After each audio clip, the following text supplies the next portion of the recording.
we love talking about interesting events around town that you might not have caught wind of. So we have one to talk about right now that is most fascinating. That's Jackie. right. There's an author coming to town who had an amazing opportunity in her life growing up in Montgomery, Alabama. And we're here with Gerald Blanchard, who's going to tell us about an opportunity that you had of meeting this lady. It was serendipitous, to say the least. Some people might say divinely inspired. But I was walking the streets of Montgomery this late last summer, and I was right next to the old parsonage where Martin Luther King lived. Okay. And I was looking at the building, and this woman came out to the street, and I just said good morning to her, and she started conversation with me. And I said, "Is this where the Freedom Riders were hidden at the house down the street?" And she said, "Yes, that's my mother and father's home."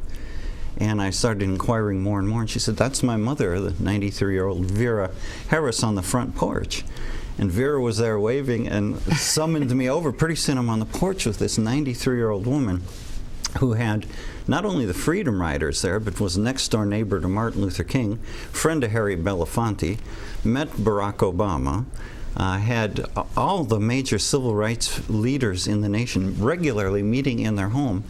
And she grabbed my hand, was holding my hand on the front porch, telling me stories. Wow. And I said, what an amazing family. What an amazing story. It must have been surreal for you. Well, it was. And I said to Valda Harris Montgomery, "I'd love it if you'd come to Des Moines and speak sometime." And I said, "What would that take?" And her mother chimed in and said, "She'd do that for nothing." Oh, really? Now, had she written the book already, or was this inspiring the book to be written? She had written the book already. Okay. Because growing up in that era, their home was bombed. The neighboring King home was bombed. Right. The kids would go to bed at night hearing bombs blowing up homes in town. Wow. So and she had to have her home surrounded by National Guardsmen, thanks to Bobby Kennedy at the time, when they moved the Freedom Riders from Ralph Abernathy's church to their home to hide out, because Ralph Abernathy was a friend of theirs as well. So this was an incredibly situated family, well-known. Very well connected, yeah. Very well connected. And so here is Valda growing up in this home and in this neighborhood, witnessing all these people coming through her home, not knowing just how important this was going to be. And this was at the beginning of the civil rights movement. And as I heard her tell stories, I got the backdrop, the backstory. Remember, as Paul Harvey used to say, the rest of the story. Exactly. And that's what I heard. Things about Rosa Parks I never knew. Things about how Martin Luther King was brought to Montgomery to serve at the Dexter Avenue Baptist Church. They were revealing all these stories, and I said, the world's got to know these things. They had a pastor at Dexter Avenue Baptist Church they thought was a little too militant, too provocative. The police didn't like him in Montgomery. And so a group of church officials decided we need a new pastor. So they let the cantankerous Dr. Vernon Johns go and went in search of a new pastor, somebody they could shape into the kind of minister they wanted. And they found a guy up in Tennessee who'd already committed to a church, but they convinced him to come for a visit to Dexter Avenue Baptist Church in Montgomery. A woman I met in a church in Montgomery said, we invited the pastor over at our home and I cooked for him, and he decided to come and be our minister. I said, who was it? And she said, it was Martin Luther King.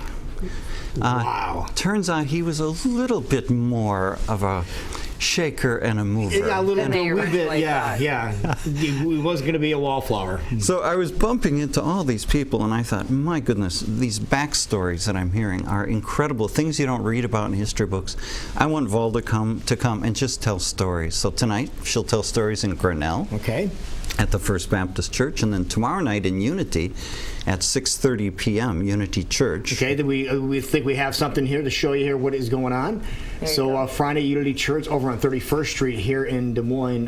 This is going to be something else here in town, but as you just mentioned, tonight over at the First Baptist Church over in Grinnell. Over in Grinnell on East Street. Both are free events. Oh, they are free too. Open to the public, free events, and I guess in Grinnell tonight they're going to surprise Valda and myself with a little entertainment. I'm not quite sure what that's going to be, but I'm hoping it'll be gospel music. And tell us a little bit about her book as well, if you want to show that off, if people want more, if they're not able to make it tonight, hopefully they can maybe pick up her book, Just a Neighbor. She will be signing books at both events as long as she can carry enough books on board the plane to supply us.